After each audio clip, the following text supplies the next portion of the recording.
Nagpupuri kami sa'yo, Panginoong Jesucristo.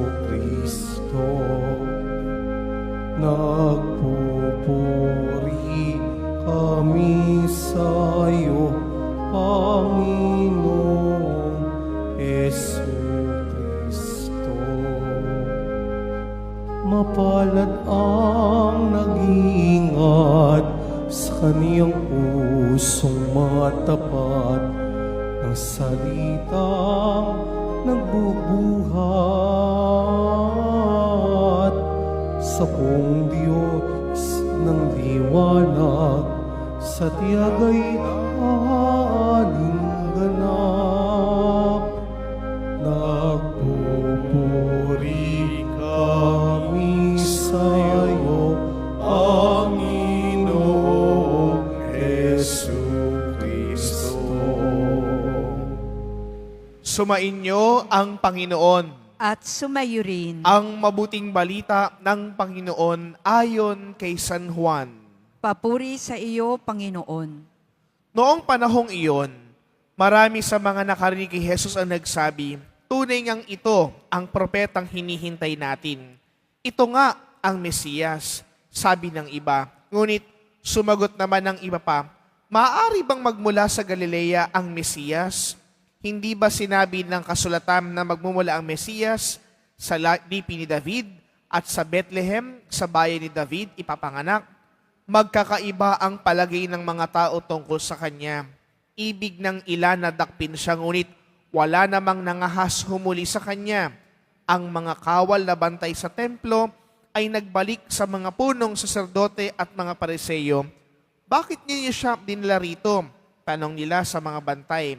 Sumagot sila, wala pa pong nagsalita ng gaya niya. Kayo man ba'y nalinlang din? Tanong ng mga pariseyo. Mayroon bang pinuno o pariseyong naniniwala sa kanya? Wala. Mga tao lamang na walang nalalaman sa kautusan ang naniniwala sa kanya. Mga sinumpa. Isa sa mga naroon ay si Nicodemo na nagsadya kay Jesus noong una. Tinanong niya sila, labag sa ating kautusan na hatulan ng isang tao nang di mo na nililitis at inaalam kung ano ang kanyang ginawa, hindi ba? Sumagot sila, ikaw ba'y taga-Galilea rin? Magsaliksik ka't makikita mo na walang propetang magmumula sa Galilea at umuwi na ang iba. Mga kapatid, ang mabuting balita ng Panginoon. Pinupuri ka namin, Panginoong Jesucristo. Magsiupo muna po ang lahat. Magandang umaga po sa inyong lahat. Nakikita po natin, mga kapatid, sa mga pagbasa, lalo't higit sa mabuting balita na iginagayak na tayong lahat patungo sa Semana Santa.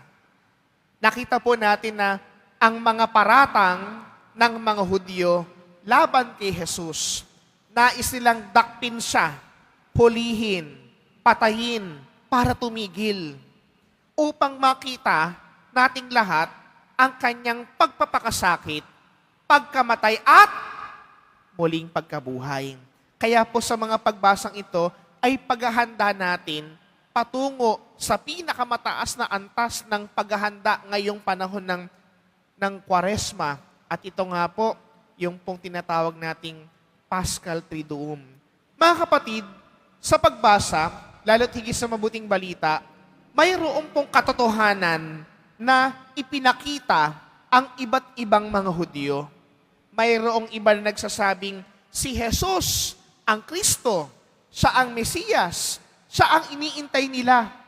Pero meron ding ibang mga tao na nagsasabing mayroon bang propeta na manggagaling sa Galilea? Mayroong naniniwala, mayroong kumokontra. Ngayon mga kapatid, kung ilalagay ninyo ang inyong sarili sa mabuting balita, kung isa kayo sa mga taong naroroon, sino kayo? Ang mga naniniwala sa ating Panginoong Hesukristo? O tayo'y mga taong magsasakdal sa Kanya dahil hindi tayo naniniwala sa Kanya? Naniniwala tayo sa Diyos kapag pinapakinggan niya ang ating mga dasal. Naniniwala tayo sa Diyos kapag may kailangan tayo sa Kanya. Naniniwala tayo sa Diyos kapag hinahanap natin siya, kapag magsisimba tayo, kapag napapakinabangan natin ang Diyos, naniniwala tayo ng husto. Pero, maniniwala pa ba tayo kung hindi didinggin ng Diyos ang dasal mo? Maniniwala pa ba tayo kapag minamalas ka na sa buhay mo at ani mo'y walang Diyos? Maniniwala ka pa ba kung hanggang ngayon may problema ka at may sakit ka? Maniniwala ka pa bang may Diyos kung hindi ka pinapagaling at pinagpapala niya? Mga kapatid, huwag tayong gumaya sa mga Pariseyo na mayroon ng katotohanang ipinakita si Kristo. Marami nang nagpatunay na tunay nga na ang Mesiyas ay narito na. Pero tinakpan nila ang kanilang mata upang makita ang katotohanan. Sa pang-araw-araw nating buhay, mga kapatid, ang katotohanan ng Diyos ay tanaw na tanaw natin sa ating pakikinig ng salita. Narito si Jesus. Sa pagtanggap natin ng Eucharistia, tinatanggap natin si Jesus. We encounter Christ every day. But when we commit mistakes and sin, we deny Him.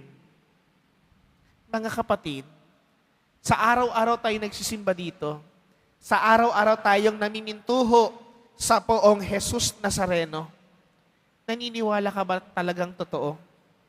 O naniniwala ka lang dahil may napapala ka? Mga kapatid, ngayong panahon ng Kwaresma, naniniwala tayo sa Diyos dahil mayroon tayong ugnayan sa Kanya. Dahil sa pag-ibig niya, dahil sa awa niya, dahil siya ang Kristo na ating sinasampalatayanan. Mga kapatid, sa pagpapatuloy po ng ating banal na pagdiriwang na ito, sa ating pagtanggap ng banal na Eucharistia, nawa si Kristo, tunay nga nating kilala, siya ang ating kailangan at patnubay, ang Diyos na gumagabay sa atin pang magpakailanman. Sa ngalan ng Ama at ng Anak at ng Espiritu Santo. Amen.